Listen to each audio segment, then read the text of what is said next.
So today's video is going to be a little bit different. I'm filming from my backyard. It's Friday, and Fridays have become kind of like a slower day for me after training. Basically, I get to hang out and just relax a little bit after a busy week.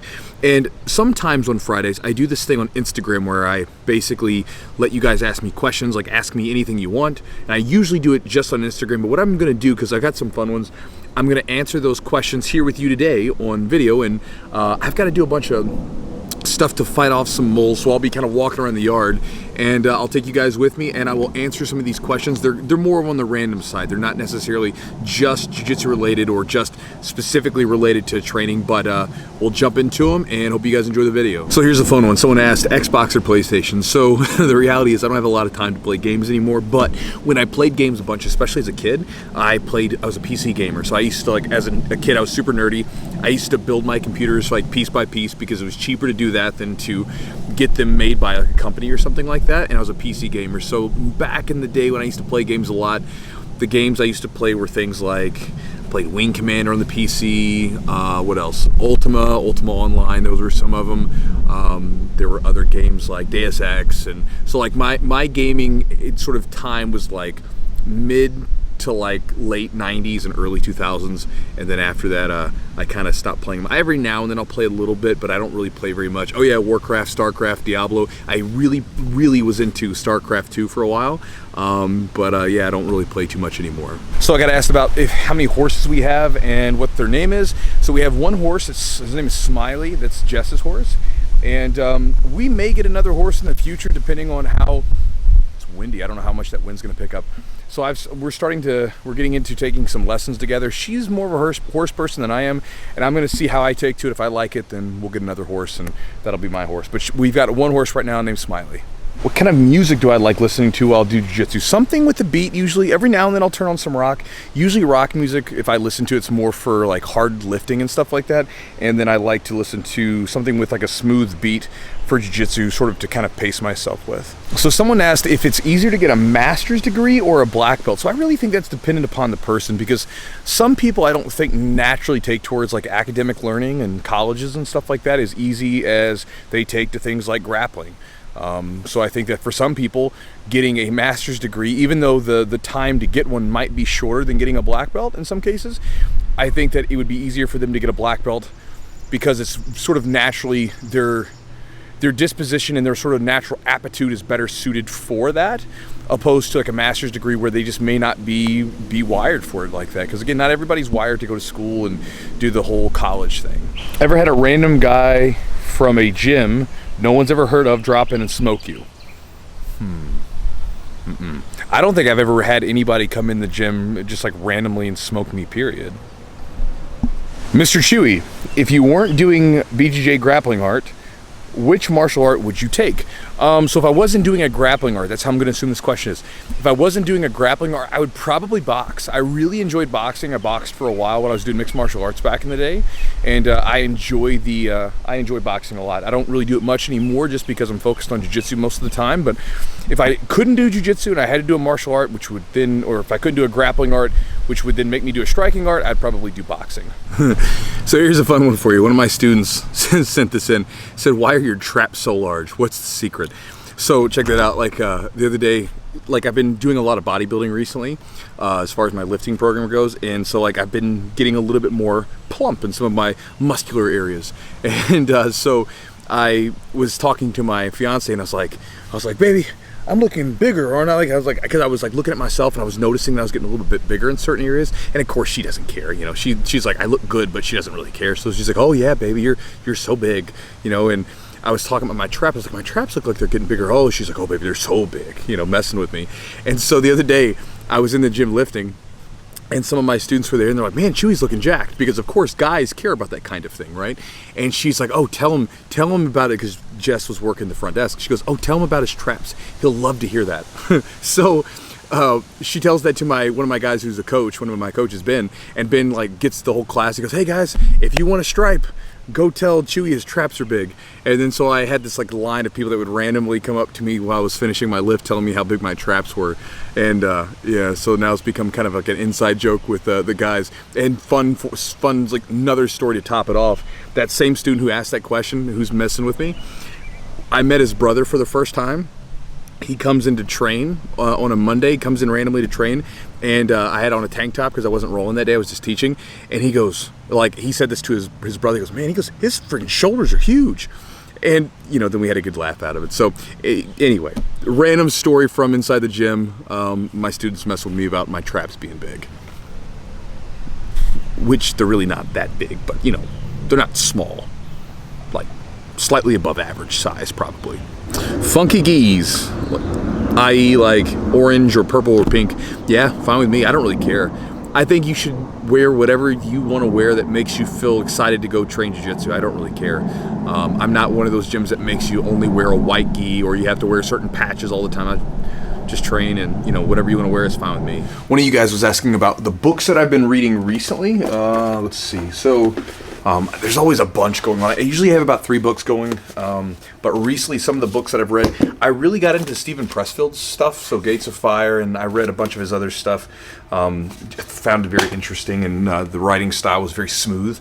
It was weird. I read War of Art, and I love that book, but I never read any of his fiction, and I went through and read his historical fiction stuff. I really liked it. If you guys haven't read it, Gates of Fire, while not historically accurate, you know, it's accurate in a way, but there's a lot of details that are just, you know, took liberties with them. It's a really fun book.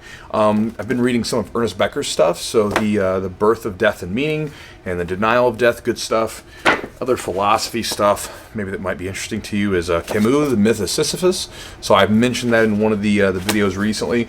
And then I'm also reading like some marketing business stuff that may or may not be interesting to you guys. So, but those are kind of like the other stuff that I'm reading that that you might find interesting. Oh, and kind of going back to that video game thing that I was talking about, I'm listening to an audiobook now. I just finished it, and it was about Ken Williams, who he was the person who started Sierra, the video game company. So I find old video game history interesting because it's like, that's my time frame, that's when I played. And it sort of talks about the company Sierra, which made a lot of games back in the day, and sort of talks about his involvement. And it's kind of got like a lot of business stuff going on, so there's some interesting lessons as a business owner too. So reading that book, I can't remember the name of it, something about like not all fairy tales have happy endings. But yeah, that's a few books that I'm reading or listening to. What's your current weight training split? Right now it's very bodybuilding oriented, so I do legs, chest tries, back and buys, and then I have a arms and delts day. So that's what I'm doing right now. Again, I know it's not the most sport specific thing, but I enjoy it. And the lifting where you're not lifting for like as heavy as possible all the time, like I used to when I was younger, I can train more, I can lift more, and I don't get as beat up. And I also don't have that like hardcore like fatigue that I would get from doing like a heavy set of squats or deadlifts or anything like that. I can do my workouts, and then I can get back to it and get back to training everything else. So that's what I'm doing right now. Do you ever feel like new people off the street give you a harder time than upper belts? Yeah, so for spazzy people. So check it out. For about 45 seconds. This is the weird thing. I know there's sometimes I'll roll with like really brand new dudes, and they might even not be that big, but I'll roll with them and they'll be super strong, and I'm like, whoa, am I getting weak? I mean, like, I feel like I'm a fairly strong guy, right? But I'm like, I'm going up against this person, and I feel almost weak, or I'm having a lot of trouble with them. And then about 45 seconds, maybe a minute goes by, and then they're exhausted. And then you remember, oh, they're putting like all of their energy, all their effort and stuff like that into that 45 seconds to 1 minute, and then they've got nothing. So yeah, for like a little bit they are, but then as soon as they're done and they're cooked, it's easy. It's no problem. So do you mow the lawn yourself? I don't mow the lawn myself. So my yard, I get one of my students to do it because he has a lawn care company. I was mowing it last year for a good chunk of the summer, but I started to look at how long I was spending mowing the grass, the quality of the job that I was doing versus how much I could make. And these are questions you ask yourself as a business owner, right? How much is your time really worth? What are you spending it on? You have to be very careful about that. And, you know, I sort of weighed it out, and I was like, well, it's smarter for me to spend the money to have him cut it because it looks better, he does a better job, and that sort of thing. And so, no, I get one of my students to do it. It looks so damn good, too. He does such a good job. So I like having a nice-looking yard opposed to the job that I was doing. It was okay, but it wasn't up to his level. What's a nice way to say you don't want to roll with someone? Sorry, it's not you. It's me. A black belt once told me that no gi isn't real jiu-jitsu. he or she's probably just salty because they're not as good at no gi. So of course no gi is jiu-jitsu and gi is jiu-jitsu, jiu-jitsu, jiu-jitsu. It is what it is. So that's silly talk. So have you ever battled with depression, and if so, how did you overcome it? I did. That's a super long answer. It's not quite, I can't make it into like a snappy little bit of one answer. I think I've dealt with depression. I've also dealt with anxiety. And if maybe someone's interested, I can go deeper into what I did. But sort of the first thing is realizing that you are in that state, because it's one of those things where those things kind of sneak up on you. You can find yourself depressed. You can find yourself like over anxious and like battle, to the point where it affects your life negatively, and it can sneak up on you and you're not even expecting it. And once you sort of realize that, I feel like that awareness is the first step to like working towards improving it. Now, again, I'm not a psychologist or anything like that. I've just dealt with some of these things before. And I always noticed that like the road to improving things always started with me recognizing that that's what I was doing and that I was having those issues, and then finding ways to deal with them. But again, if you guys want to go deeper, I can do that in another video or something like that, if it's something you want to hear about. People who only pull guard ever annoy you? Not really. I mean, the only time guard pulling ever annoys me is if like you don't do anything. And that annoys me with guys who go for takedowns and don't do anything, right? I just get annoyed when people don't want to like grapple, like where they like just move around and they don't really go for it. Because I guess this is more of a competition type thing. But yeah, I don't care. People can pull guard. A lot of times I'll give people shit about it and like, takedown or for men or something like that, something stupid like that. But of course, I pull guard sometimes too. If I go up against some big 300-pound wrestler or something like that, I'm not going to try to wrestle with them. That'd be stupid. I'm going to pull guard and play from the bottom, right? Of course. So no, it doesn't annoy me. The only time I get annoyed by guard pullers and stuff is if like they don't really do anything. Like someone that maybe like locks up a lapel and they tangle up and they just kind of sit there, or they get 50-50 when heel hooks aren't legal and they just kind of teeter-totter. That stuff's boring, and I don't like that. That kind of annoys me. Is it stressful to have your own gym? Yeah, of course. But life's stressful, isn't it? I mean, stuff happens, and owning your own business is definitely stressful. And it's been, more stressful the last couple of years for a lot of people, right? So of course it's stressful, but at the same time, has a lot of benefits. Like it's fun. Like for me, I'm very lucky. I have my own place to lift at. I don't have to go to like a regular like Globo gym and deal with all that nonsense. I can come into my gym whenever I want to and lift weights. That's pretty cool. I have a bunch of people that come in and train, and I have built-in training partners. Anytime I want to train, they're there and we can train. So yeah, I mean, it's definitely stressful, but it's like anything else. Like when something's stressful because it has more responsibilities associated with it, there's typically better payoffs for it too, right? So it's kind of the exchange: more responsibility, more burden to bear, but at the same time, there's more fruits of your labor in most cases. So, any tips on staying motivated when starting jiu-jitsu? So I've talked about this before. I've got a whole channel on motivation ideas, but motivation is just like, it's a spark. It's only going to get you going. If you don't enjoy jiu-jitsu and you don't really like it, then maybe you shouldn't do it. But if you like it and you enjoy it, like if you go into the gym and you enjoy training and you enjoy the feeling after you're done and you enjoy the effects it has and all the things around it, then you focus on that, right? You don't focus on the fact that you're going to have to get up and drive and all that stuff, which can be kind of like, oh, I don't have to do that. You focus on, okay, I know this is going to be a good experience. I'm going to enjoy this a ton. It's like dieting, right? Like when you have to diet, let's say if I'm getting ready to diet and cut weight, I'm not fixated on the fact that I'm eating the same food over and over again, that it's kind of boring, and that sometimes I'm a little bit more hungry than I would. Actually, to be honest with you, the diet that Eli's got me on, I never get hungry. Like I lose weight and I'm still not hungry. But granted, if that is the case, I was a little bit hungry or whatever, I'm not really worried about it because I'm not focused on how I feel right now. I'm focused on what I'm after. Does that make sense? And so if you're lacking motivation, or you feel like you're lacking motivation, you have to stop looking for motivation, because motivation comes and goes. Instead, I would try to focus on like the end result that you get from the activity. Like some days, like I get up in the morning to go lift and I don't really feel like lifting, but I love the after effects of lifting. I love how I feel after I'm done lifting, and I love seeing my muscles get bigger, and I love seeing my waistline look a little bit better, whatever it might be. I love the after effects. And so I get focused on those, and that sort of keeps me motivated, at least enough to get my butt in the gym to go through the process of doing it. And but again, I love those things. And if you don't enjoy it and it's a dread and you don't enjoy anything about it, but you're just doing it, then maybe it's not for you. And there's nothing wrong with that, of course. because again, it shouldn't be a complete drag, and it shouldn't be like pulling teeth to get you into the gym. Hey Jess, how are my traps looking? Huge. They're looking huge. Let's see. What was one of your top 10 days in jiu-jitsu? So that's a tough one, but here's I really don't know if I can answer that like off. I would really have to think about that, because you think like I've spent 2003, so almost 20 years of jiu-jitsu. That's a long time to think about like 10 top days, right? But there is a fun one. My very first day of jiu-jitsu, and the person that asked this question is my buddy Mike. And so Mike's one of my black belts, and Mike actually started training before me, and life happened. He had kids and stuff like that, and but when I first came in, Mike was ahead of me. He was like he was a college wrestler. He was better at jiu-jitsu, and he was mean.